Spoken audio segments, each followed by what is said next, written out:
ముందుగా ఇక్కడ చేసిన ప్రతి ఒక్కరికి కూడా నమస్కారాలు. మీడియా మిత్రులకి అలాగే వేదిక మీద ఉన్న పెద్దలందరికీ కూడా.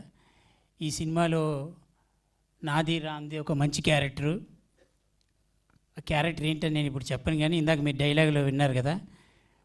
అలానే ప్రొడ్యూసర్ రూపేష్ గారికి, హీరో రూపేష్ గారికి ఇద్దరికి కూడా థ్యాంక్ యూ సో మచ్.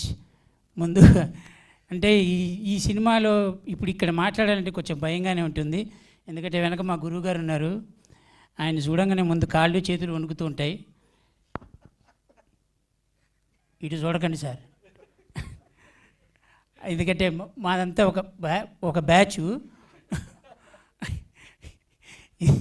ఇందాక ఆయన అక్కడ కూర్చున్నారు. బేసిక్ థింగ్ ఏంటంటేనండి, కొన్ని సినిమాలు చేస్తున్నప్పుడు ఎంజాయ్ చేస్తాం, కొన్ని సినిమాలు చూస్తున్నప్పుడు ఎంజాయ్ చేస్తాం. కానీ బేసిక్గా సెట్లోకి వెళ్ళిన తర్వాత కొన్ని ఉంటాయి. కానీ మేము అందరూ వెయిట్ చేసేవాళ్ళం సార్ ఎప్పుడు వస్తారా అని. ఎందుకంటే మాకు చూస్తున్నా ఒకటేలాగా ఉంటుంది. కానీ ఆయన రాగానే కొంచెం దడ మొదలవుతుంది. డైలాగులు చెప్పడం చాలా ఇబ్బంది ఆయన ముందు.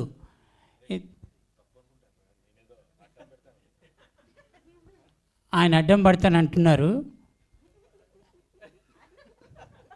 నిజం చెప్పండి సార్, నా ఒక్క డైలాగ్ చెప్పనిచ్చారా మీరు నన్ను? ఆ రోజు చెప్పనిచ్చారనుకోండి. But thank you so much అండి మీ అందరికీ కూడా. ఈ సినిమా తప్పకుండా మీ ఫ్యామిలీని ఆ ఫంక్షన్కి తీసుకెళ్తుంది, మీ ఫ్యామిలీని మీకు దగ్గరగా చూపెడుతుంది, మీ ఇంట్లో వాళ్ళని, మీ నాన్నని, మీ అమ్మని దగ్గరగా చూస్తున్నట్టు కనబడుతుంది. ఎందుకంటే మా అందరికి అలానే ఉంది కాబట్టి thank you so much. Thank you అండి, thank you so much. And